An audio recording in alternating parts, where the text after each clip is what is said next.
Encerramos mais uma semana. O que será que aconteceu durante esses dias no Brasil e no mundo, que pode vir a influenciar na volatilidade dos nossos investimentos? E sabendo de tais informações, como podemos nos posicionar para nos beneficiarmos independentemente dos movimentos dos mercados? Veremos isso agora. Já começamos essa semana com assunto do exterior. O Fed pausa alta dos juros nos Estados Unidos e mantém a taxa entre 5 e 5,25. Lembrando que essa é a taxa básica de juros. Então, o Banco Central americano informou que uma alta acentuada ainda pode ser necessária antes do fim do ano. Mas isso só será necessário se a inflação dos Estados Unidos não se controlar perante ao consumo no país. Já já veremos em quantos por cento está a inflação nos Estados Unidos. O Federal Reserve, que é o Banco Central dos Estados Unidos, voltou nessa quarta-feira, dia 14, por pausar sua agressiva campanha de aumento nas taxas de juros, apesar da inflação ainda estar elevada. Apesar de ter pausado, também informou, jogando aquela pulga atrás da orelha dos investidores, que, porém, a uma alta acentuada ainda pode ser necessário antes do fim do ano. Ou seja, eles vêm baixando e estabilizaram agora entre 5 e 25, a taxa básica de juros. Porém, ela pode ser aumentada na próxima reunião, que é em agosto. Pode ser aumentada em 25% ou até 0,5%. Isso refletiria negativamente no mercado de renda variável. Vamos continuar. Apesar da agressiva campanha de ajuste monetário, o Fed, a inflação anual, teima em se manter acima de sua meta de longo prazo de 2%, enquanto o desemprego está na próxima de sua baixa histórica. Explicando 2 pontos. A meta de longo prazo é 2%. Aqui, para nós do Brasil, isso é muito baixo mesmo. Quase que não tem como se manter. Chegamos em 2020 nessa taxa, porém, não conseguimos manter por conta da crise de saúde no mundo. Mas essa taxa para os Estados Unidos é muito normal. Tanto é que essa taxa atual de 5 é como se fosse aqui para nós entre 13% e 15% anual. E quando nos referimos à taxa de desemprego próxima da baixa histórica, isso seria um ponto muito positivo. Porém, quanto mais emprego, quanto mais pessoas empregadas, e eu ressalto que isso é bom, porém, para a economia não é tão bom assim. Porque quanto mais pessoas empregadas, mais fluxo de dinheiro na economia. Ou seja, isso incentiva o aumento da inflação. Se a inflação aumentar, consequentemente, a taxa básica de juros também irá aumentar. Então, o que temos pela frente? Temos vários períodos comemorativos, tanto nos Estados Unidos e principalmente final do ano, como o Natal e o Réveillon, que é natural os Estados Unidos ter um grande incentivo econômico de compra. Então, há grande probabilidade de agosto ou outubro haver um aumento da taxa básica de juros nos Estados Unidos, se a inflação não se estabilizar ou cair até esse período. Então, a medida adotada pelo comitê, órgão similar ao Copom aqui no Brasil, alinhou-se amplamente às expectativas dos analistas. E, aqui grifado, o presidente do Fed, Jeremy Powell, disse que novas altas provavelmente serão necessárias em 2023, apesar dessa decisão atual de manter estável em 5% a 5,25%. E quase todos os integrantes do comitê consideram provável que altas futuras serão apropriadas para baixar a inflação e atingir a meta de 2% do longo prazo. Agora, para vocês verem os dados históricos da inflação nos Estados Unidos, veja que nesse intervalo de um ano, nós viemos lá de 2022 a 9,1%. Isso é muita inflação para eles. Mas note que a inflação vem caindo ao decorrer do tempo e fechamos no mês passado com a inflação em 4%. Por isso que a taxa básica de juros dele atualmente está em 5%. Então, há uma correlação ali de um espaço razoável. Agora, se essa inflação, com os incentivos de consumo nos Estados Unidos aumentar, a taxa básica de juros, consequentemente, terá que aumentar para controlar a inflação do país. Senão, eles nunca vão alcançar novamente a meta de 2% de inflação no longo prazo. E se pegarmos o gráfico nos últimos 25 anos, podemos ver que eles atingiram um topo de quase 10% nesse intervalo. E onde o seu topo histórico de inflação foi praticamente no final da guerra. No final da Segunda Guerra Mundial, eles atingiram 20% de inflação. E aqui no início de 1980 também eles atingiram 15% de inflação. E o terceiro pico histórico foi em 2022, onde eles atingiram aí 9,1% de inflação. Então, por enquanto, aqui nos Estados Unidos, a taxa básica de juros se mantém entre 5 e 25% e a inflação está em 4%. Agora, falando um pouco de guerra no cenário destruidor na Ucrânia. Essa guerra entre Rússia e Ucrânia, que está se arrastando há mais de ano, temos a Ucrânia conseguindo avançar e recuperar parte do seu território dentro desse conflito. Então, a Ucrânia está avançando do sul de chefes militares.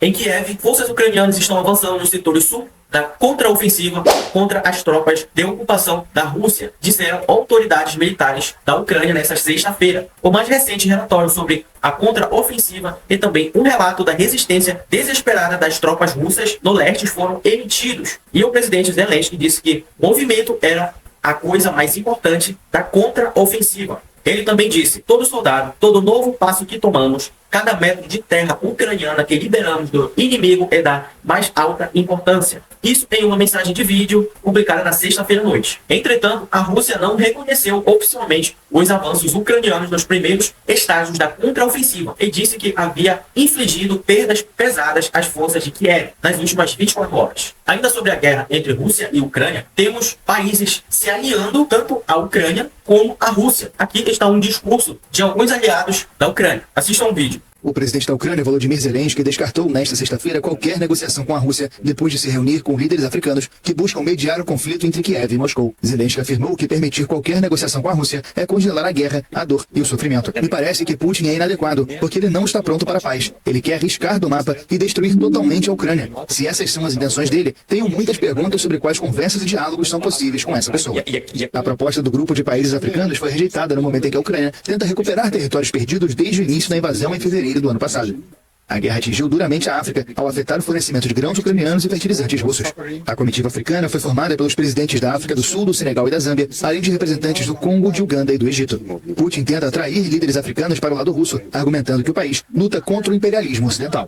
Bom, isso que vocês acabaram de assistir é uma divulgação dos aliados da Ucrânia que estão sofrendo de forma econômica com essa guerra entre Rússia e Ucrânia. E o presidente da Ucrânia disse que descarta a possível negociação com a Rússia, porque Vladimir Putin quer a paz, mas apenas através da rendição da Ucrânia. Isso caracterizaria para a Ucrânia a perda de seu território. E o presidente atual da Ucrânia, Zelensky, não aceita esses termos. Então, por isso, ele descarta essa possível negociação. Agora, esses ataques da Ucrânia que deixaram 6 mortos é uma tentativa de coibir o avanço do exército ucraniano em retomada ao território conquistado pelos militares russos. Assistam o vídeo. 6 pessoas morreram e 19 ficaram feridas nesta quarta-feira em ataques russos com mísseis na Ucrânia, no momento em que as forças de Kiev reivindicaram pequenos avanços na frente de batalha. Em Odessa, no sul do país, 3 pessoas morreram em um ataque com mísseis de cruzeiro contra um depósito comercial.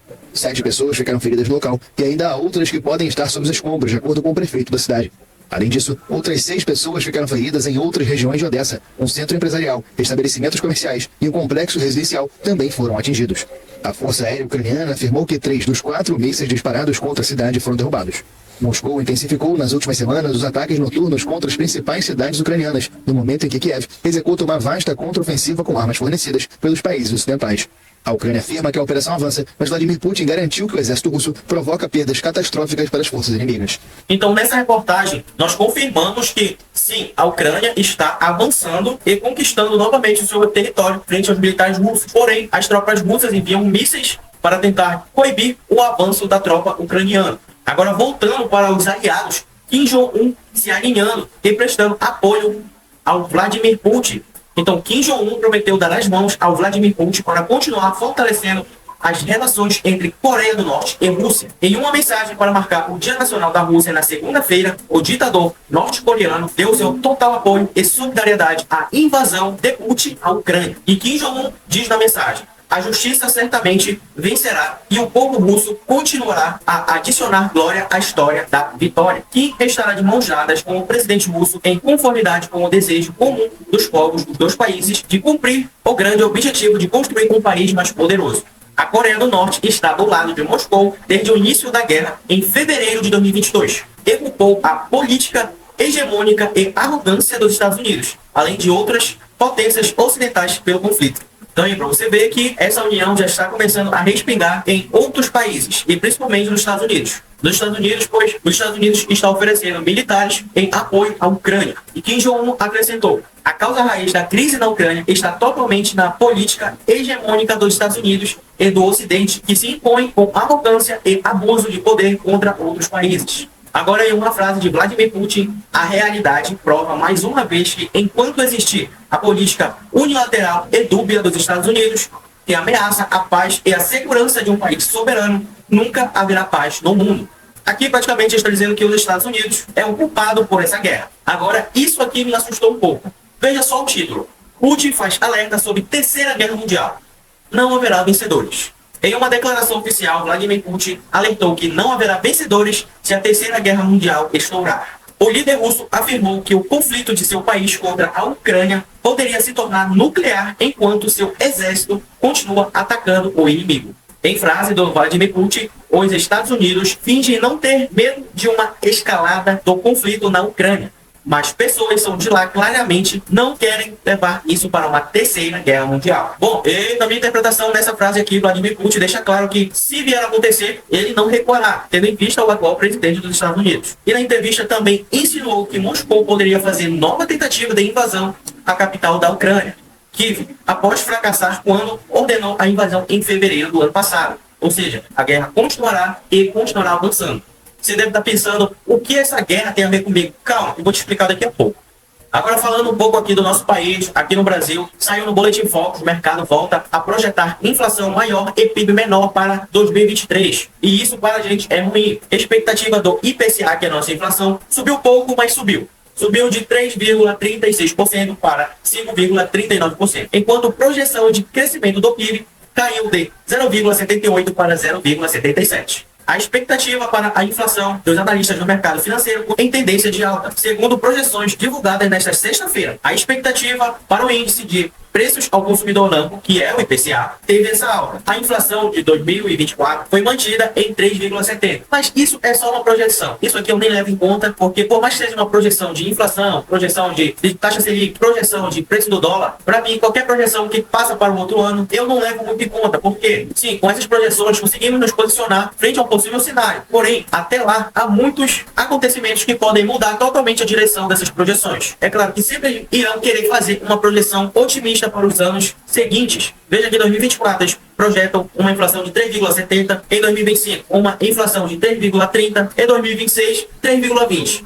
Agora, quando falamos da previsão de taxa básica de juros, que é a Selic, foi mantida em 12,25%, projeção, enquanto em 2024 permaneceu em 9,25%, em 2025 entre 8% e 8,25%. Isso aqui é muito otimista. Eu não acredito nessa, por mais que seria bom, mas para isso acontecer, a nossa inflação teria que diminuir, para que assim o Banco Central diminua a taxa Selic. Se for querer diminuir a taxa Selic na porrada, na canetada, que é como o governo quer que aconteça, isso será muito negativo para o nosso país. Agora, como eu estava falando sobre a estimativa, que eles projetam o possível preço do dólar aqui para a gente. Então, a projeção deles é 5,28 ainda para este ano e em 5,30 para 2024. Para 2025, continua a projeção de 5,30. Bom, para nós que já vimos o dólar quase R$6, essa estimativa não seria tão prejudicial para a gente, que nós já passamos por isso. Porém, isso pode ser prejudicial para algumas empresas que fazem compras em dólar, ou para nós mesmos, investidores que investimos em dólar. Então, acredito que se o dólar ficasse entre 5 e 4,90, seria excelente para nós investidores e consumidores também, tendo em vista que nossas commodities são negociadas em dólar. Agora, essa notícia sobre as empresas da Magazine Luiza, esse cenário está se refletindo justamente por conta da taxa básica de juros elevada. Então, nessa notícia aqui do Conexão Política, dona da Magazine Luiza aciona botão vermelho e admite: não vamos aguentar. Quando ela fala, não está se restringindo só à empresa Magazine Luiza, ela está se referindo a todo o setor comercial que tem suas dívidas e suas negociações afetadas diretamente por conta da taxa básica de juros está elevada.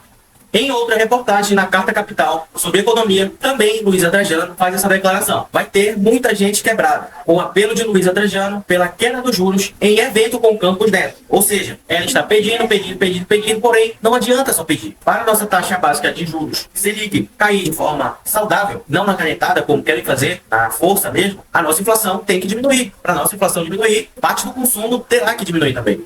Então, para o consumo diminuir, a Selic tem que se manter ou ser aumentada. Não tem outro jeito legal econômico para isso ser feito. Considerações finais. Taxa básica de juros nos Estados Unidos, no momento, está pausada. A inflação está caindo e, no momento, está estável em 4% e a taxa básica está estável entre 5% e 25%. Com a inflação caindo, será possível diminuir a taxa básica de juros. Isso beneficiaria a Bolsa de Valores e o mercado como um todo. Valorizações aconteceriam e um possível aumento do bull market. Porém, se o consumo continuar aumentando, a inflação aumentará. E, consequentemente, o Fed terá que aumentar a taxa básica de juros para tentar controlar o avanço da inflação. Com isso, o movimento positivo da bolsa terá um fim. E talvez quedas surgirão novamente. E como eu me posicionaria em determinados cenários? Continuaria comprando normalmente meus ativos dolarizados, mas separaria no mínimo 20% do meu aporte para compor o caixa, esperando um possível aumento na taxa básica de juros que impactaria direto a Bolsa de Valores americana. Agora eu vou te explicar aquele ponto sobre a guerra. O que a guerra lá longe tem a ver com você aqui no Brasil? Conflito de guerras entre países sempre causaram algum tipo de abalo em outros países, mesmo que sejam mínimos. Se esse conflito se mantesse entre apenas Rússia e Ucrânia, continuaríamos sem alterações aqui no Brasil. Mas como eu mostrei para vocês anteriormente, aliados com viés de paz estão se aliando à Ucrânia. E aliados com viés de guerra estão se aliando à Rússia. Apesar do presidente da Ucrânia se posicionar e contra-atacar, o poderio militar ainda é inferior. Se a Rússia dominar a Ucrânia, quem irá garantir que a Rússia não irá atrás dos aliados da Ucrânia como uma retaliação? Apenas o país com mais poder econômico e militar poderia incentivar um acordo de paz. Mas para isso é preciso ter um presidente com mais pulso firme, coisa que hoje os Estados Unidos não têm. E como se posicionar nos nossos investimentos se uma merda generalizada acontecer com Rússia e Ucrânia? Nesse caso, não tem muito o que ser feito. Nesse caso, é proteção de capital. E para alguns investidores que são muito corajosos, eles se posicionam em ativos que irão derreter durante esse período, desse possível período. E como eu faria essa proteção, esse hedge dos meus investimentos? Eu usaria ouro, Bitcoin e dólar. Nessa ordem. Não iria me desfazer dos meus ativos. Talvez diminuísse a minha posição e exposição em alguns, mas não passaria disso. Mas meu caixa e os recursos de aportes novos eu destinaria para ouro, Bitcoin e dólar. Agora que sabemos dessas informações, como você se posicionará? Para onde você levará seus aportes? Me conta, essas informações irão influenciar nos seus investimentos? Vamos conversar sobre isso? Deixa um comentário aqui embaixo. O vídeo de hoje foi esse. Se você gostou, deixa um like, se inscreve no canal e ativa o sininho de notificações. Assim você não perde nenhum conteúdo novo. Eu me chamo Eduardo Nunes e o meu objetivo é levar as informações até você.